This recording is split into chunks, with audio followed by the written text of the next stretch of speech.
Она поехала. Она поедет. Капец. Все, капец. Что сейчас будет? Да, Жесть. Вика, прикинь, сейчас сорвется, я не могу на это смотреть. Ой, мамочки.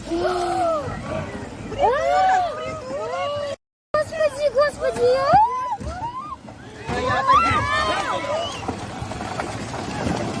господи.